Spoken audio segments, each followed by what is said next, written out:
Mon grand-père est une exception.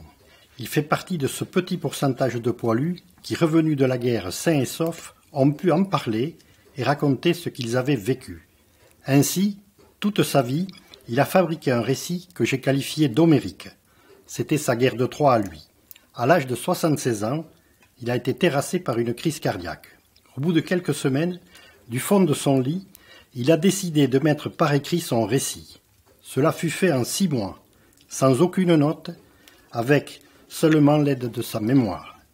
Ce manuscrit nous est resté, et je l'ai lu pour la première fois en 1970, suite au décès de mon grand-père. J'ai été bouleversé, et j'ai tout de suite su qu'un jour, je retravaillerai ce document pour le rendre facilement lisible et accessible au plus grand nombre. Seul le temps me manquait. 46 ans après, à l'heure de la retraite et dans le temps du centenaire, j'ai réalisé mon devoir de mémoire. Et je vous livre ce livre, écrit à 4 mains, Maudites soient les guerres, mes souvenirs des Escousins à Verdun. Le 9 août 1914 au soir, nous avons embarqué dans des wagons à bestiaux pour une destination inconnue. Mais nous avons vite compris que nous montions vers la frontière de l'Est. La locomotive et les wagons étaient fleuris. Tout le monde était content et chantait. On aurait dit que nous allions à une fête de Noël. Tous, nous craignions de ne pas arriver assez tôt pour prendre part à cette partie. Il y en avait qui criaient « À Berlin! À Berlin !» Arrivé à Dijon, notre train a été mis sur une voie de garage pour laisser passer un train de blessés. Certains sont descendus pour voir ces soldats blessés que l'on entendait gémir de douleur. Ils venaient du Grand Couronné de Nancy, en Meurthe-et-Moselle. Je vous assure que cela nous a serré le cœur. Et à partir de ce moment-là, on n'a plus entendu de chant. Il y a un monsieur qui s'appelle Paul Faury, qui vient de sortir ce livre. Mais c'est pas lui qui l'a écrit, il l'a juste remanié. En fait, il a récupéré toutes les mémoires de son ancêtre, qui donc s'appelait Joseph Faury. Joseph Faury, lui, a traversé la guerre, mais lui a survécu, jusqu'à ce qu'il tombe malade, et qu'il passe pas très très loin de la mort, et ça a été un déclic pour lui, il a décidé de tout raconter. Donc il a laissé un manuscrit gigantesque que Paul Faury, du coup, a repris et a édité cette année. Donc ce livre est sorti il y a quelques mois seulement, et ce qui est intéressant, c'est que c'est un soldat qui à la base vivait à Escoussens, à côté de la Bruyère, donc à quelques kilomètres de Castres, à une vingtaine de kilomètres de chez nous. Donc c'est un témoignage particulièrement local. Lui a survécu à la guerre, donc lui va vivre beaucoup plus de choses que le pauvre Firmin Ballard. Mais on va essayer de comparer, de faire un aller-retour à chaque fois entre les deux, de voir sur les grandes thématiques qu'on a abordées pendant ce cours, que nous apporte le témoignage de Firmin Ballard, que nous apporte le témoignage de Joseph Faury. Donc on va travailler sur 4 thèmes: la guerre mondiale, la violence de masse, l'état d'esprit des soldats et les conditions de vie et d'hygiène au front, à la fois sur les archives familiales de Johan et à la fois sur le livre de M. Faury. Ce qui est quand même le cœur du sujet, moi, c'est de m'intéresser à comment est-ce que le soldat qui s'appelle Firmin Ballard, donc qui est l'arrière-oncle de Johan, va vivre pendant la guerre. Et ça va s'arrêter assez tôt pour lui, puisque ça, c'est son avis de décès, 1915. En fait, voilà, j'étais avec mon père, je disais que on avait commencé à travailler sur la Première Guerre mondiale, et il m'a dit qu'on avait des lettres de mon arrière grand-tonton, l'oncle à mon papy, et donc je demandais au prof si ça l'intéressait. Ça me touche plus particulièrement du coup, comme déjà il a fait la guerre, puis il a aidé à la liberté de la France quand même. Même mon papy qui était jeune pendant la Deuxième Guerre mondiale, il n'a jamais parlé de ce qu'il a vécu à mon père. Voilà, donc c'est pas grand chose en fait. Et moi j'aimerais qu'on fasse de l'histoire un petit peu différemment, j'aimerais que vous manipuliez directement des documents historiques sur lesquels vous avez quasiment été seul à travailler, juste sur les archives familiales. Et vous allez voir que la principale difficulté, ça va pas forcément être de comprendre ce qui a marqué, puisque ce qui est marqué, ça va correspondre à ce qu'on a dit dans le cours. Sur 4 thèmes que je vais vous demander de retrouver. Les conditions de vie au front, l'hygiène, la violence au front, la violence de masse, le fait que ce soit une guerre mondiale, et le fait que l'arrière soit mobilisé et qu'on essaie de vérifier à ce que personne se démobilise, que tout le monde reste motivé. Donc la propagande et compagnie. Ça, c'est un extrait de la dépêche du Midi sur lequel je vais vous demander de réfléchir un peu. Et ça, c'est le livre dont je vous ai parlé, de M. Fauré. Essayez de me trouver tout ce qui parle. Donc vous, est-ce que du coup, votre lettre, vous avez l'impression que c'est plutôt qu'on va voir la motivation des soldats, qu'on va voir la violence de masse sur le front, qu'on va voir les conditions de vie, l'hygiène, ou qu'on va voir plutôt l'aspect guerre mondiale? Le format de la lettre, là, le format de la page, vous ne trouvez pas un peu bizarre? C'est une enveloppe. Ouais, vous avez suivi ça? Tac. Toum. Toum. Toum. Toum. Il y en a une enveloppe. Deux femmes, une qui porte un casque allemand, l'autre qui porte un panneau de frontière Allemagne. Deux femmes pour symboliser deux territoires. L'Allemagne et la France. Non. Ils nous les avaient prises. Je te les ramène. Merci. Deux femmes qui symbolisent l'Alsace et la Lorraine et qui ont les costumes traditionnels de l'Alsace et la Lorraine. Ma grand-mère Marguerite est née en 95. Mais il ne s'agit pas de 1995, mais de 1895. Et en fait, quand elle est née, on ne l'a pas appelée Marguerite non plus, on l'appelait Margherita, puisqu'elle est née en Alsace. Et depuis 1870, la région d'Alsace était allemande. Donc ma grand-mère est née allemande. Le premier mari de Marguerite, Arsène Thomas, était aviateur. Cette grand-mère a donc fait la guerre contre ses frères, puisqu'elle était allemande de naissance, mariée à un Français, et elle était donc au front. Et en face du front, il y avait bien évidemment des Allemands, mais il y avait également des Alsaciens. Cette grand-mère avait un métier, elle était cuisinière. Son mariage n'a duré que peu de temps, puisqu'il n'a duré que 14 mois. Donc elle s'est mariée en 1916, et son mari est mort en 1917, donc pendant la Première Guerre mondiale. Ils ont eu un enfant, et pour faire face à ses besoins, aux besoins de l'enfant, elle a demandé à être envoyée sur le front, elle a demandé à passer son permis de conduire. C'est un permis de conduire pour voiture à pétrole. Après avoir passé son permis de conduire, elle a souhaité partir au front, elle a donc fait une demande d'affectation. Et donc elle s'est retrouvée à côté de Chalon-sur-Marne en tant qu'ambulancière. Elle conduisait des camions qui étaient certainement difficiles à conduire parce que sans direction assistée, parce qu'avec des roues en bois encore à cette époque-là. Ma grand-mère, Marguerite, a reçu une lettre de félicitations datée du 28 juillet 1918. Qui dit que le général commandant en chef adresse ses félicitations aux officiers, sous-officiers, brigadiers et hommes de troupes du service automobile. Voilà. Et cette lettre est signée par Pétain. Lors de son affectation à Chalon-sur-Marne, elle a rencontré son second mari, qui lui également était aviateur, et son second mari était mon grand-père. Nous avons retrouvé sa carte d'identité de pilote d'avion, son carnet d'aviation, et nous avons également retrouvé le carnet dans lequel il relate tous les vols auxquels il a participé. J'ai retrouvé un courrier qui date du 25 février 1917, qui est adressé à mon grand-père et qui dit « Excellent pointeur, brave et dévoué, a toujours fait preuve d'énergie et d'allant. Dans la nuit du 9 au 10 février 1917, chargé d'une mission de protection, est reparti. Sa mission terminée et a tiré 50 obus sur les ouvrages d'un port ennemi. » Des hommes me disaient qu'il y avait des Boches dans une petite tranchée à mi-chemin entre nous et la Corne. Je regardais et constatais qu'en effet, cette petite tranchée était occupée.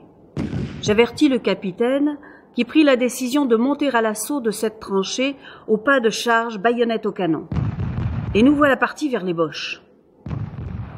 Quand ils nous ont vus monter, ils se sont repliés dans le bois, mais l'un d'entre eux, au lieu de s'en aller, est venu vers nous tout déséquipé, en levant les bras en l'air. Quand j'ai vu que ce Boche se rendait, j'ai couru vers lui pour le couvrir de mon corps, car déjà des hommes avec leurs baïonnettes allaient le larder. Le capitaine s'en aperçut également et cria « Ne tuez pas cet homme. C'est un malheureux comme nous. Il n'a pas demandé la guerre. » C'était un peu l'histoire de mon grand-père que j'ai bien connu. Et comme tous les poilus qui étaient revenus de la guerre, c'était l'omerta. Personne n'en parlait. Et mon grand-père surtout, qui est revenu donc blessé gravement, avec un bras complètement déchiqueté, et qui n'en parlait jamais. La seule fois où nous en a parlé, à mon frère et moi, c'est une journée de cochonaille, où il y avait pas mal de monde, et il avait certainement un peu trop bu, et il s'est lâché.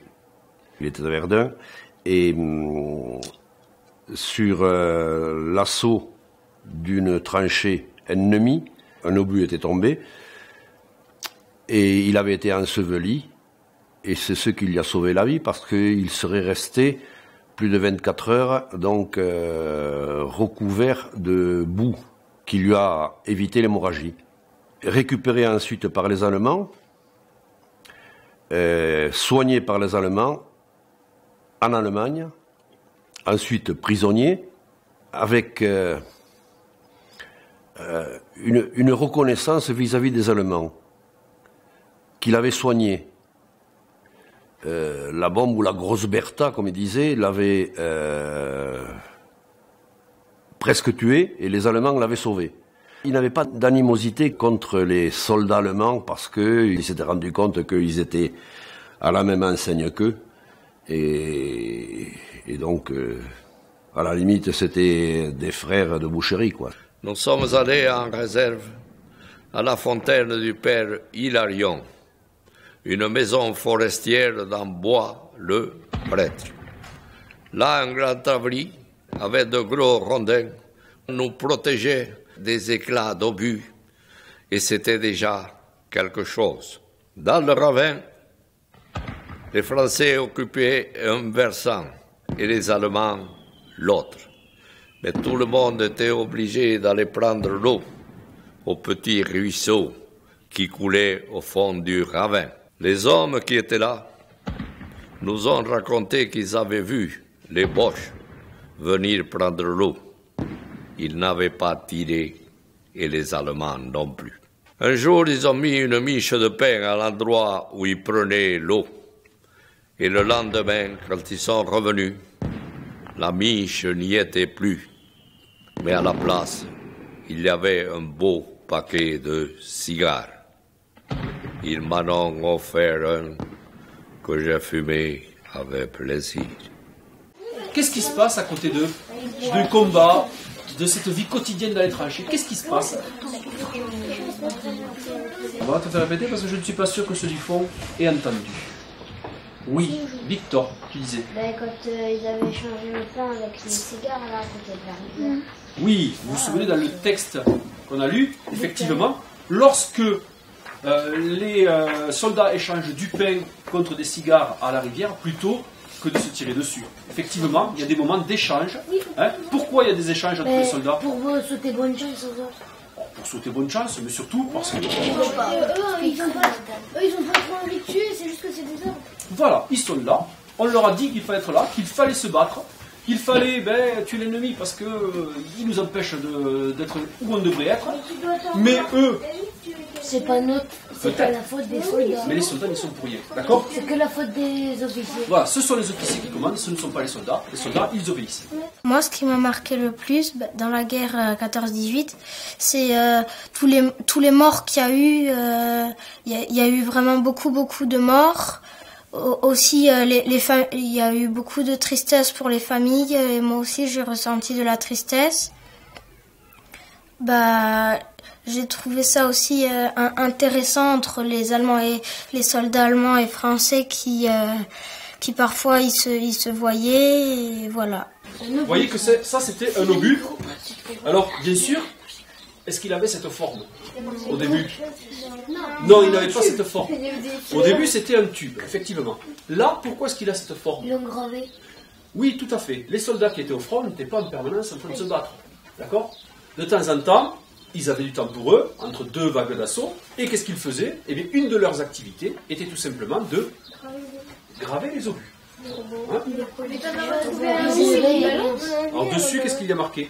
Louis, campagne, 1916-1918. Campagne 1916-1918. D'accord? 1916-1918, c'est pendant la guerre. Oui? D'accord? Donc, Je vous laisse imaginer ce qu'un obus de cette taille peut faire comme dégâts. C'est lourd. Beaucoup d'obus ont explosé. Il en reste encore. Je suis sûr que si on cherche un peu... Oui, j'en ai cru comme un bien. Voilà, d'accord. Ben, moi, sur la guerre de 14, ben, ce qui m'a beaucoup ému, c'est que les gens, ils avaient plein de poux, ils avaient des puces, des rats, et c'était pas vivable. Les villes, elles étaient détruites et tout. Ben, c'est dommage, parce que ça on aurait pu l'éviter. Et la guerre de 14, ben, c'est juste triste.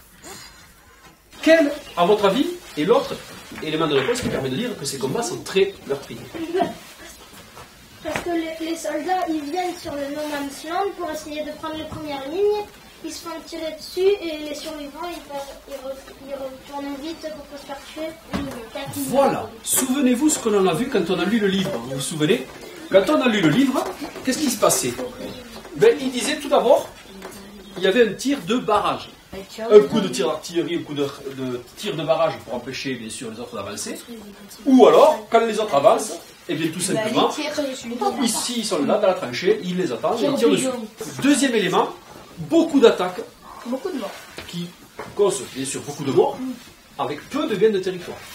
Pour moi, la Première Guerre mondiale, ça a été un événement qui a beaucoup marqué tous les habitants de la France et des autres pays, parce qu'elle a été très meurtrière. C'est vrai qu'il y a eu beaucoup de morts, beaucoup de gens qui y ont participé, qui a quand même duré 4 ans, et ça a été très long pour les soldats de devoir mourir comme ça, sans s'y attendre. Et c'est vrai que ça a été, je pense, compliqué pour eux et pour les autres soldats de voir tous les morts, de se dire que ils vont peut-être plus jamais revoir leur famille parce qu'ils vont mourir sur le champ de bataille, et c'est compliqué, mais pourtant ils étaient obligés parce que il fallait qu'ils aillent à la guerre, quoi. Enfant, à l'occasion des vendanges, des moissons, des cochonailles, on se retrouvait dans la grande cuisine d'Esclosol, dont la table avait été rallongée et mise en biais pour que tout le monde puisse y entrer. Un groupe d'hommes se formait. Il y avait Victor, Albert, Paul, Gaston, Joseph dit Pistache et Edgar, mon grand-père maternel. Au cours de ces repas, la bonne chère était de règle. Tout cela accompagné de grands verres de vin, et cela finissait par un bon café additionné d'un grand coup de gnôle. Les langues se déliaient et revenaient à un sujet perpétuel, la guerre.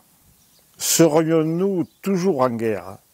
Là s'installait une grande confusion dans ma tête, la guerre d'Algérie, où 2 jeunes de notre commune perdirent la vie.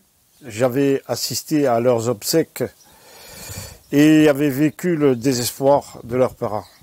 La guerre d'Indochine, où un de mes oncles perdit la vie. La Deuxième Guerre mondiale, qui nous semblait moins cruelle que les autres, parce qu'il n'y avait personne d'inscrit au monument aux morts. La Grande Guerre, 14-18, celle où 14 noms sont inscrits sur le monument. Mon grand-père paternel avait fait toute la guerre 14-18. Il était revenu gazé et en plus une forte addiction à l'alcool. Cela soulevait une grande colère chez mon père. Mon grand-père maternel, Edgar, lui aussi avait été mobilisé en 1915, mais il n'en a jamais parlé. C'est Victor Mancé, le frère de ma grand-mère, qui m'en a parlé le plus. C'est lui que j'ai connu le plus longtemps. Avant la guerre, il avait fait son service militaire et était trompette dans la cavalerie.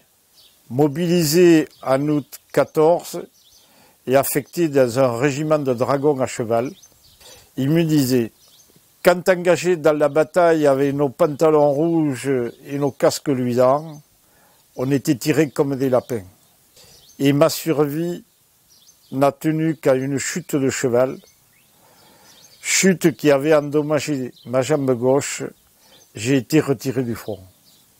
Ma grand-mère me disait que quand il repartait de permission, il allait prendre le train à la gare d'Appel. Par clair de lune, son casque était si étincelant qu'il se voyait de la croisille, distant de quelques kilomètres.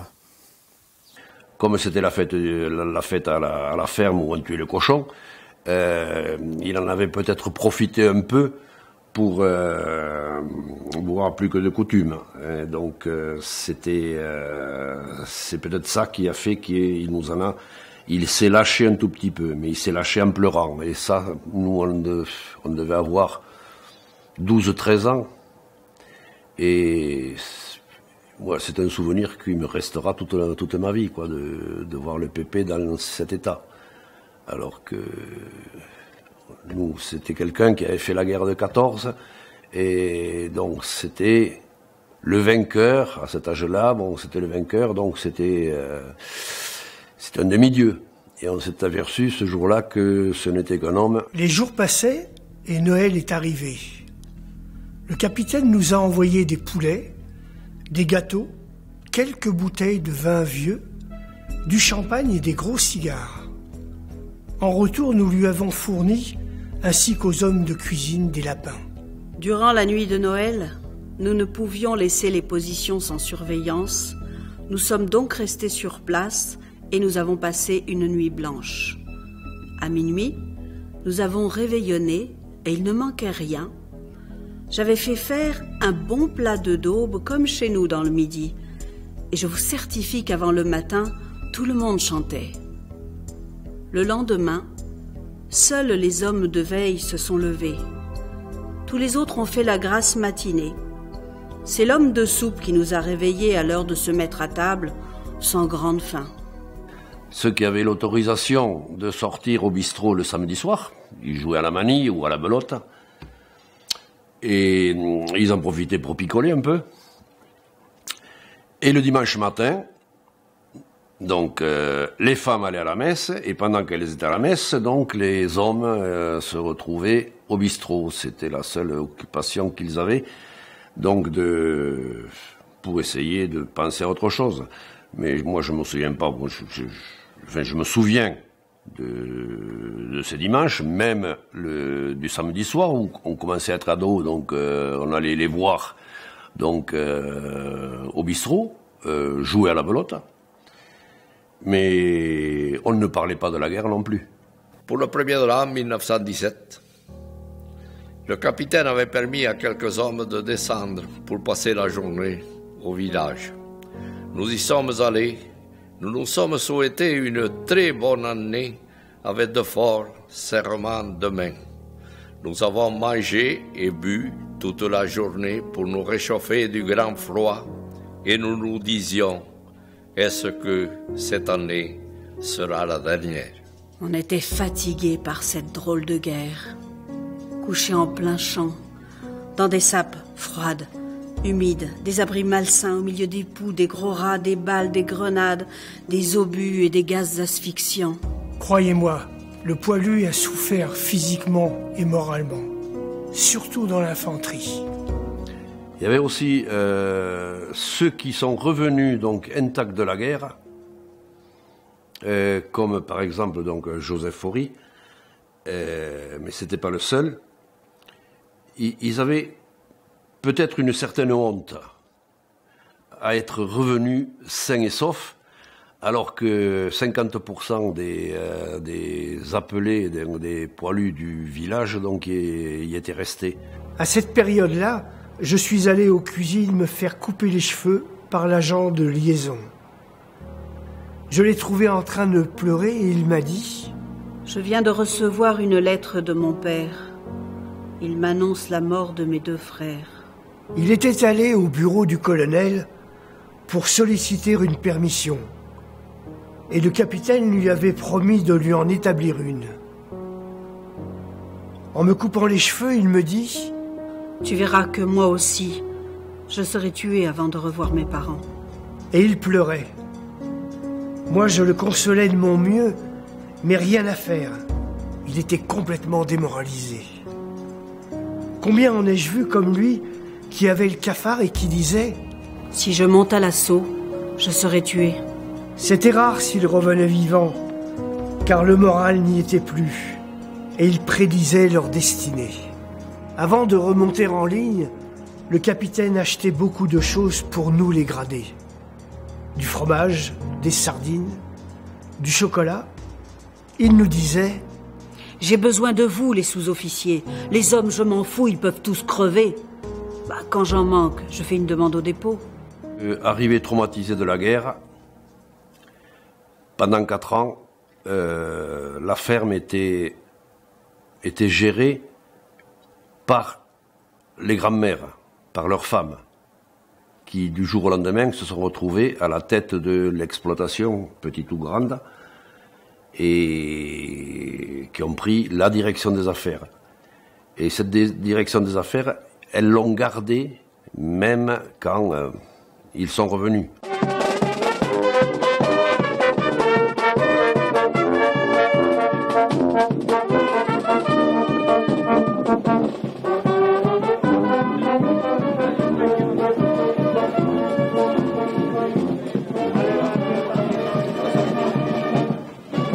Les élèves du collège Jacques Durand ici présents, de 3e, vont donc vous présenter et vous lire de courts extraits d'écrits de poilus qui ont été rédigés au moment de cette bataille, qui ont vécu donc de l'intérieur cette offensive, à la fois la violence extrême des combats, donc les âmes sensibles s'abstenir, mais également les difficultés de la vie dans les tranchées, ainsi que aussi un témoignage du ras-le-bol partagé par un grand nombre de soldats pour qui ça a été l'offensive de trop.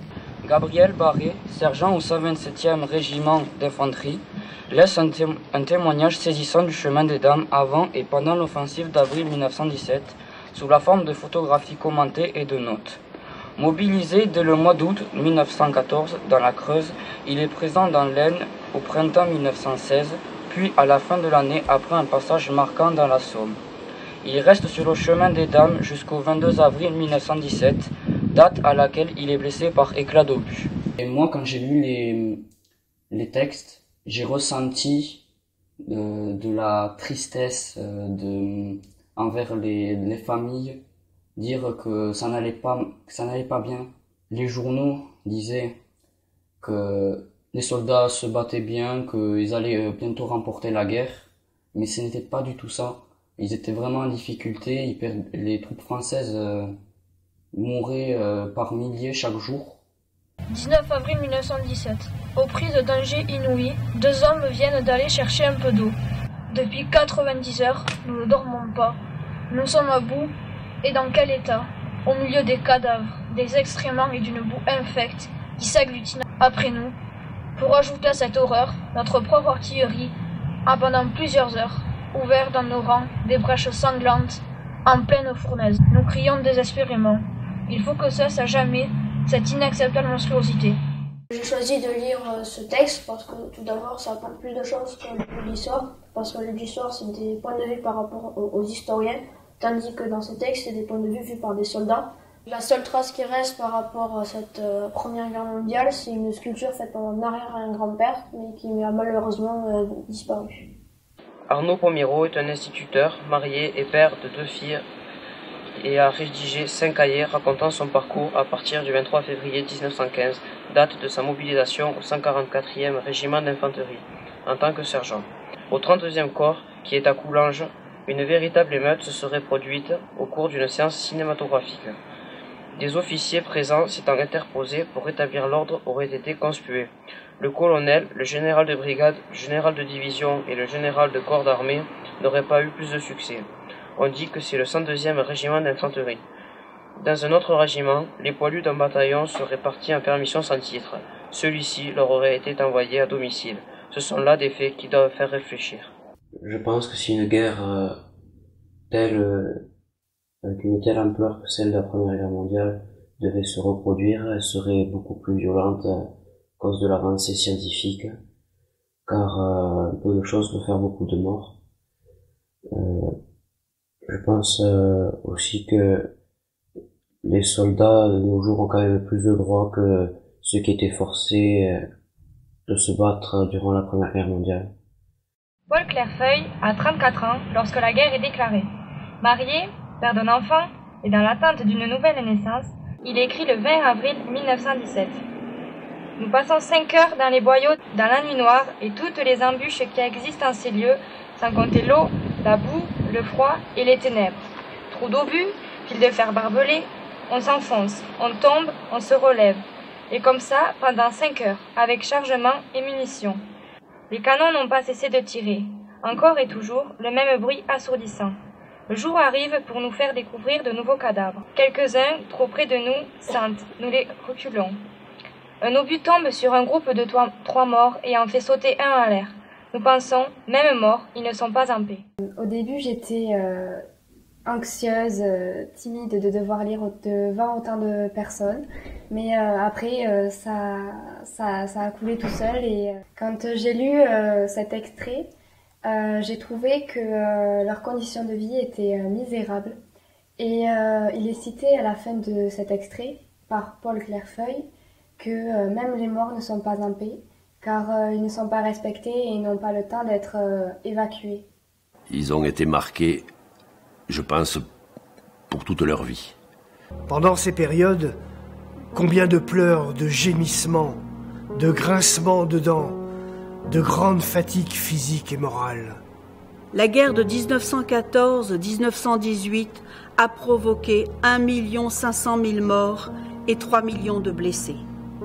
Si au lieu de nous prêcher la haine et la revanche, on nous avait enseigné l'union et la concorde en suivant la morale du Christ, aimez-vous les uns les autres, vous êtes tous frères, les peuples s'en seraient portés bien mieux.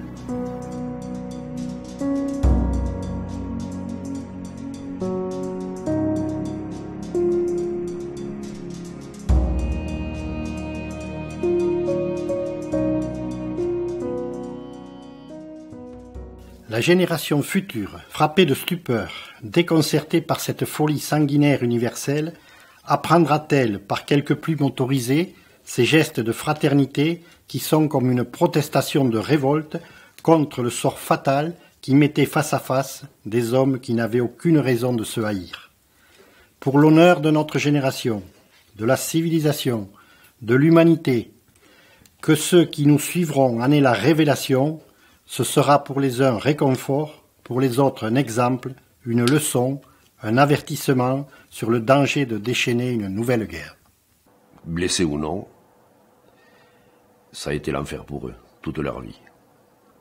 La seule chose qu'ils pouvaient dire, c'est que c'était la dernière guerre, il n'y en aurait jamais plus.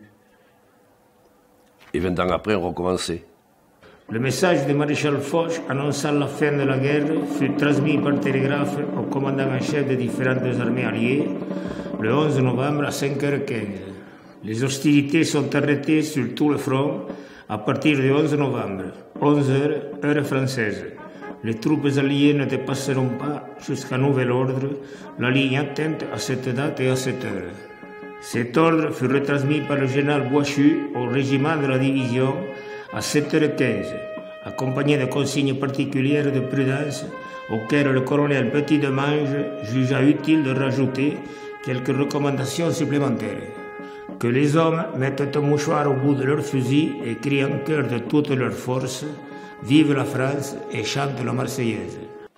De 1914 à 1918, le front était loin du Tarn. Mais les hommes qui y ont laissé leur vie resteront à tout jamais gravés dans nos mémoires.